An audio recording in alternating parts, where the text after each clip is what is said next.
हमें इस सर्किट में 2 ओम पर हमें करंट कैलकुलेट करना है। ये सवाल जेई 2005 में पूछा गया था। इस सवाल में गलती बहुत ज्यादा होती है, वो समझाऊंगा कहां पर होती है।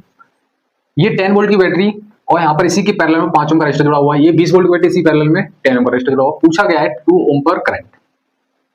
इस फर्स्ट लूप इसे मानता हूं, सेकंड लूप इसे मानता हूं। इस पर अगर लूप में करंट कैलकुलेट करूंगा तो I इक्वल टू निकलेगा V/R।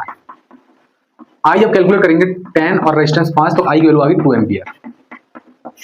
यहाँ 2 एम्पियर आया। सेम इसी में अगर कैलकुलेट करूंगा I इक्वल टू V/R, तो I इक्वल टू V की वैल्यू 20 और रेजिस्टेंस 10, तो I की वैल्यू इसमें भी आएगी 2 एम्पियर। बच्चा यहाँ पर दोनों की वैल्यू 2 एम्पियर देख के वो सोचता है 2 एम्पियर इसमें 2 एम्पियर इसमें आएगा, और आंसर या तो 2 एम्पियर लगा के आता है, और कुछ जो ज्यादा होशियार होते हैं वो 4 एम्पियर लगा के आते हैं, क्योंकि दोनों जोड़ देते हैं और दोनों ही आंसर गलत है। आइए समझते हैं राइट ऑप्शन।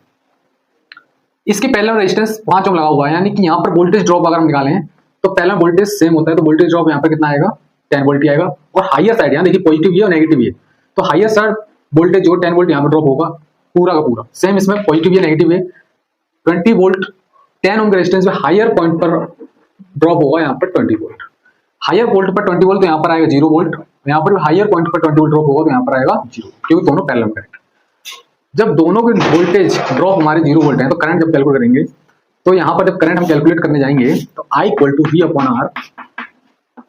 वोल्टेज ड्रॉप भी 0 हो गया, रेजिस्टेंस कितना भी हो तो हमारा करंट कितना आ जाएगा 0। तो ऑप्शन जो हमारा राइट होगा वो होगा 0 एम्पियर। आई होप आपको ये सवाल समझ में आया होगा। अगर ये सवाल समझ में आया तो कमेंट जय जरूर लिखते जाओगे। मिलते हैं नेक्स्ट वीडियो में।